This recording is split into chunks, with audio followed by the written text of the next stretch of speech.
ચાલો ત્યારે મસ્ત સરસ મજાની સવાર થઈ ગઈ છે અને રજા છે એટલે બધા મોડે સુધી સૂતા હતા.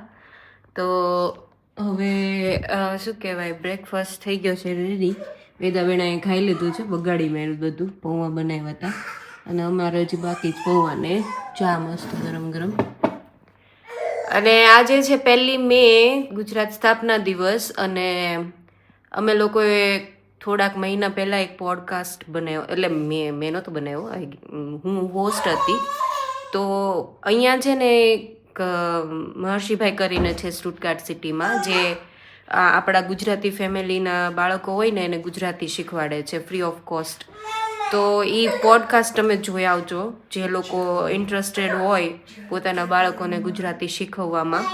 અને ખાલી જર્મનીમાંથી જ નહીં, એ ઓનલાઈન શીખવાડે છે, એટલે બહુ બધા કન્ટ્રીઝથી બધા બાળકો જોડાય છે. ઇવન ઇન્ડિયાથી પણ ઘણા બાળકો એમાં શીખે છે. તો તમે લોકો એ પોડકાસ્ટ જોઈને એની ઇન્ફોર્મેશન એમાં આપેલી હશે, તો એ જરૂર જોજો જે લોકો ઇન્ટરેસ્ટેડ હોય. મને એમની સાથે પોડકાસ્ટ કરવાની પણ ખૂબ મજા આવી હતી. અને મારી વેદા જ્યારે થોડીક હજી મોટી થશે, 2, 2.5, 3 વર્ષની, ત્યારે હું પણ મારી પણ ઈચ્છા છે કે એને એ ક્લાસમાં જોઈન કરાવું. કેમ કે ગુજરાતી ભાષા તો મારે એને શું કહેવાય, એટ એની કોસ્ટ એને શીખવાડવાની જ છે. અમે ઘરે પણ ગુજરાતી જ બોલીએ છીએ અને લખતા ને વાંચતા આવડે એ પણ ઇમ્પોર્ટન્ટ છે, ખાલી બોલતા જ નહીં.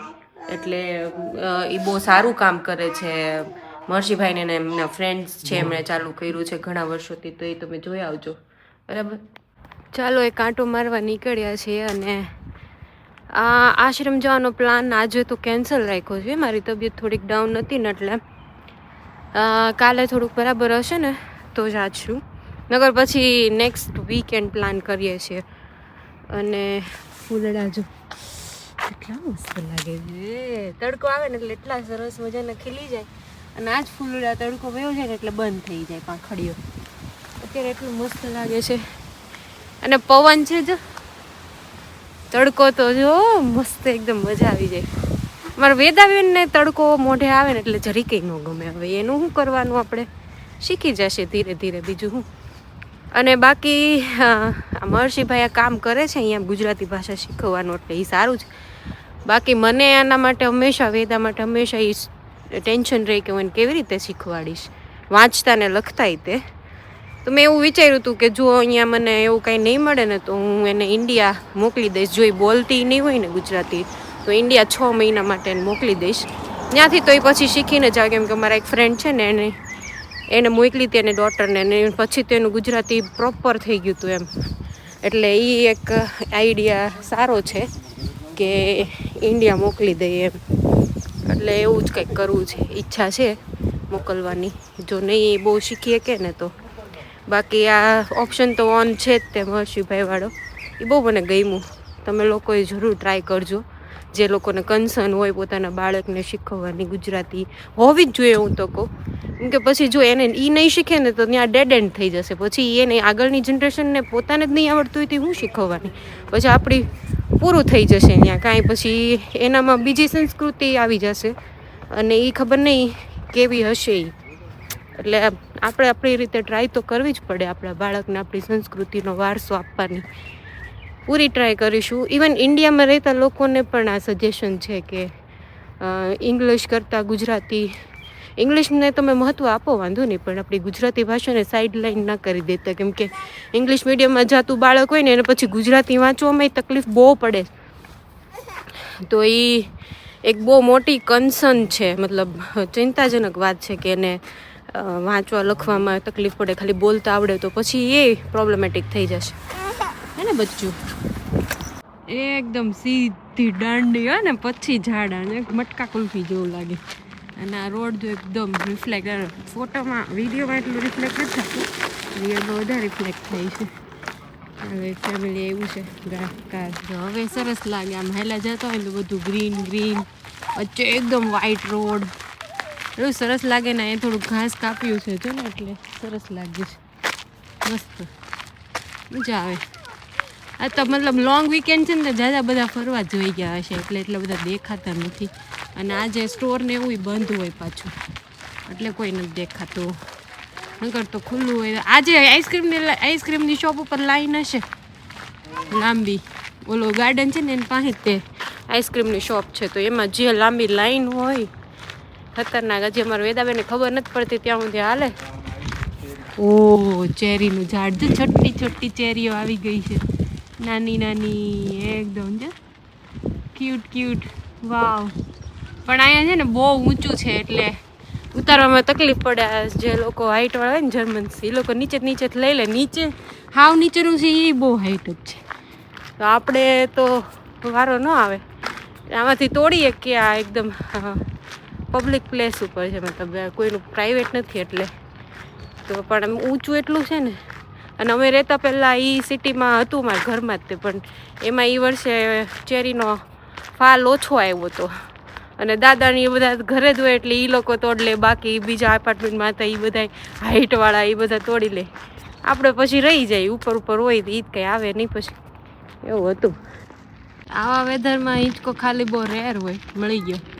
પછી આ જો શું છે ખબર, કૂતરાઓ લઈને અહીંયા આવતા હોય ને, એ પોટી કરી જાય ને તો આમાંથી કોથળી નીકળે, એ લઈને એ કોથળીમાં લઈ લેવાનું, અને પોટી ગમે ત્યાં પેડું નહીં રાખવાનું, એના માટેનું છે. ફ્રી ઓફ કોસ્ટ હોય ઓબ્વિયસલી. આ શું ઉગાડ્યું છે અહીંયા ખેતરમાં? ઘણું મોટું થઈ ગયું જો. ઘઉં છે ને? હા ઘઉં જ છે જો, ઠેઠ સુધી નજર જાય ને ત્યાં સુધી. ઓલા પણ જો ડુંગર આજ ચોખ્ખા દેખાય છે એકદમ. આ બાજુ મસ્ત ક્લેરિટી છે આખી જો ને. આ બધા પવન ચક્કી ને આ બધું નોર્મલી કાંઈ ન દેખાતું. આજે જો કેટલું સરસ દેખાય છે, મસ્ત છે અત્યારે વેધર. હા ઓલા પણ જો મસ્ત યલો યલો દેખાય છે ને ત્યાં. શું કહેવાય એને, રાયડો ઉગાડેલો છે. મને બહુ ગમે એ ખેતર. મારે ક્યારેક જાઉં જો સામે ઘોડસવારી કરે છે. હા બહુ મસ્ત વ્યૂ છે અહીંયા. અહીંયા સારી કોમ્યુનિટી છે, મસ્ત એકદમ. અને અહીંયા આવડો મોટો હિંચકો સામે જ. પવન એટલો છે ને આજે, પણ આમ મજા આવે. જર્મનીમાં ઘઉંની ખેતી થઈ છે અને સામે દૂર દૂર છે સફરજનની ખેતી.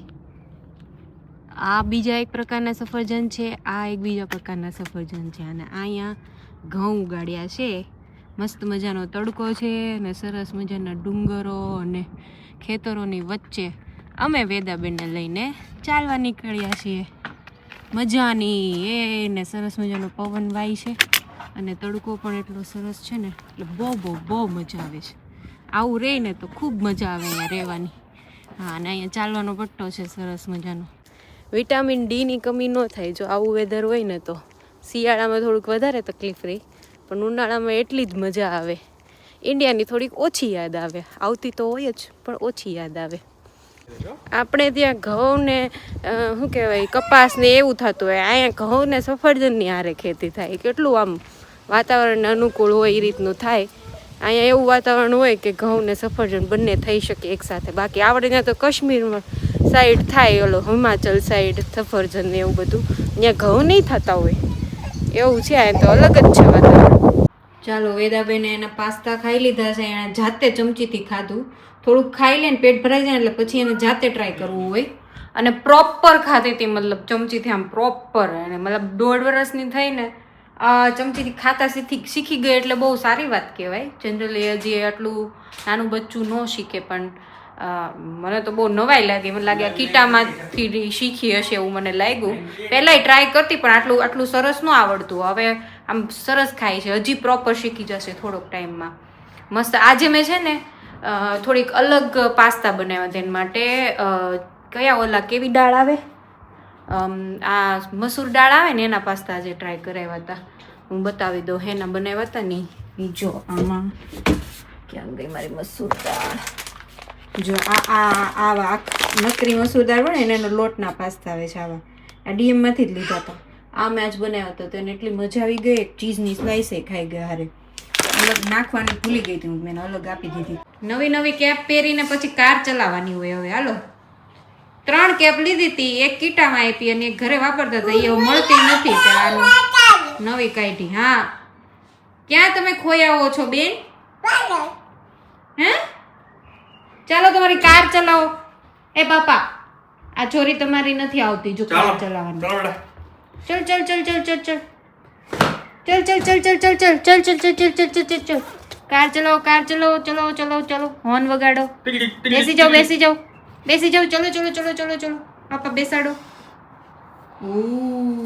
वाव पापा ऊंधा क्या जाओ છો મેં ओके जल्दी जाओ.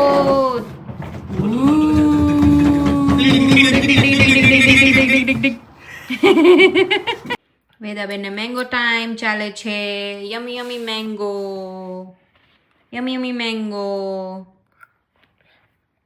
એનું પૂરું થઈ ગયું ને હવે અમારી બે શીરું હતી ને એમાંય રાઈડ થઈ ગઈ. આ જો એ कैसा केरी प्रेम है इसका सिद्धार्थ हैं तुम्हारे जैसा.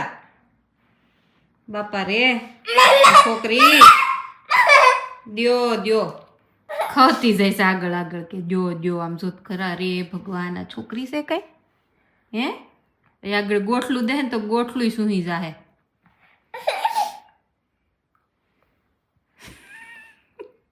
કેટલી રોય ઓલું ગોઠલું લઈ ગયા ને તો કેટલી રોય બાપા રે. જો એ ઈ ક્યાં હે ક્યાં હે ये હાલો નાઈ લીધું છે ગરબા સેશન. હાલો દ્વારિકા હાલો દ્વારિકા બધા ગરબા લે હાલો દ્વારિકા હાલો દ્વારિકા પૂનમની મેં ટેક લીધી માર કરજો બેડો પાર. હાલો દ્વારિકા હાલો દ્વારિકા મમ્મા જેમ ગરબા લ્યો દીકો. હાલો દ્વારિકા હાલો ને દ્વારિકા. કેટલું નાય આજ તો બાટમાં બેહાડીને છપછપિયા કર્યા ને કેટલું કર્યું કા. પાપાએ નાઈ કરાવી ને આજે હે. વાવ આજે ડિનરમાં છે કાંદા પરાઠા અને દહીંની ચટણી હું બનાવીશ એની રેસીપી આપું છું આ વખતે. અને નોર્મલ ઓલી ચટણી આવે ને એ બે ચટણી બનાવું છું અત્યારે, એક મારા માટે ને એક સિદ્ધાર્થ માટે. ચાલો તેલ લીધું છે અને થોડું ગરમ છું ને એટલે શું કહેવાય આમ લસણ નાખી દીધું અને આને થોડુંક સાતળવાનું આપણે જરાક ગોલ્ડન બ્રાઉન થઈ જાય. બેટું અમારી રેસીપી આપે છે થોડોક અવાજ ઓછો કરી દીધા. બસ આને સાતળવાનું. હવે આમાં થોડુંક શું કહેવાય મસ્ત કૂક થઈ જાય ને ત્યાં સુધી બરાબર.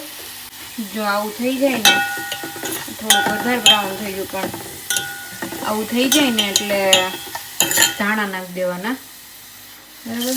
આમ કરીને આમ ભરીને લીલા મસ્ત એકદમ. પછી એને એકદમ આમાં ઓલા થઈ જાય ને શું કહેવાય ઝીણા ભેગા થઈ જાય ને એકદમ આને આરે લસણ આરે ત્યાં સુધી કૂક કરવાનું અને બરાબર. હવે આપણે મસાલા નાખી દઈશું થોડાક.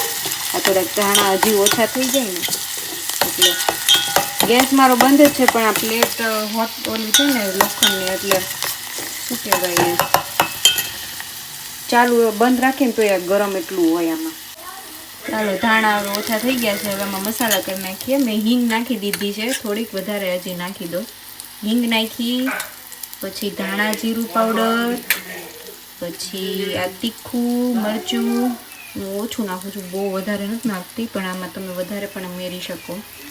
અને થોડીક હળદર બરાબર અને હજી થોડુંક ધાણા જીરું અને મીઠું આઈ ગેસ એટલું ઇનફ છે. અને બીજું છે આ ખાંડ એ એટલી ઇનફ છે. અને હજી લીંબુ આવશે બરાબર તો એ હવે 2-3 ટીપા નાખી દેવાના થોડાક. ચાલો આ ચટણી રેડી થઈ ગઈ છે. હવે હું ઓલી દહીંવાળી ચટણીની રેસીપી આપી દઉં. તો આ સાઈડ મેં છે ને થોડુંક લસણ લઈ લીધું હતું આ ખાંડણીમાં. હવે આ આટલી મરચી નાખી દઈશ અને આટલા ધાણા અને એમાં મીઠું અને થોડુંક ખાંડ બરાબર એટલું એડ કરી દઈશ. જો આમાં મેં છે ને લસણ અને મરચી બે ખાંડી નાખી છે. આમાં તે પેલા ખાંડ અને થોડુંક મીઠું નાખી દઈશ. બરાબર. અને પાછું ખાંડી લઈશ આમાં. આ બે એક રસ થઈ જાય ને પછી ધાણા નાખવાના, એટલે એ સરખા મિક્સ થઈ જાય આમાં. અને પછી નેક્સ્ટ કહું, જો આમાં ધાણા એડ કરીને ખાંડી નાખ્યા હતા અને તે જો આવું થઈ જાય પછી અહીં દહીં લીધું હતું ને વાટકામાં, એમાં બધું એડ કરી દેવાનું. બરાબર. ખાંડ અને મીઠું એ તમારા સ્વાદ પ્રમાણે નાખી શકો તમે. મેઇન તો આમાં લસણ ને મરચી ને એનો ટેસ્ટ હોય વધારે. પછી આના મિક્સ કરી દેવાનું. મસ્ત એકદમ પરાઠા હારે ખવાય ને બહુ જ યમી લાગે. આ ટ્રાય કરજો તમે. હું સિરિયસલી રેકમેન્ડ કરું. બહુ જ ટેસ્ટી લાગે, એકદમ મજા આવી જાય. આ છે ને બંને ચટણીની રેસીપી મારી મમ્મીની છે.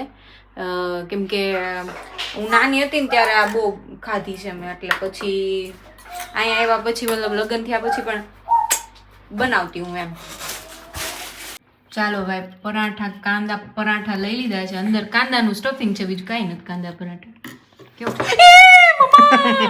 આકડે બાપા ઉપાડો ગાય બેસ્ટ કોમ્બિનેશન. આ મને આ ખાવાની ઈચ્છા હતી એટલે ઈ ચાખો. વાંધો નહીં, મજા આવશે. પરાઠા ના બે મજા આવે. મસ્ત છે ને? બે બેસ્ટ છે. એકવાર ટ્રાય કરો. આ દહીંવાળી ચટણી મેં છે ને પાછળથી થોડી ખાંડ એડ કરી હતી, મને ઓછી લાગતી હતી ને એટલે એ થોડી કળપણ સાઈડ હોય એટલે. પ્લસ હમણાં મારું કામ એવું છે ને કે એટલી ખાંડ મને ન નડે, અને કોઈ ખાંડ અવોઇડ કરતા હોય તો પછી ના બનાવતા. બરાબર.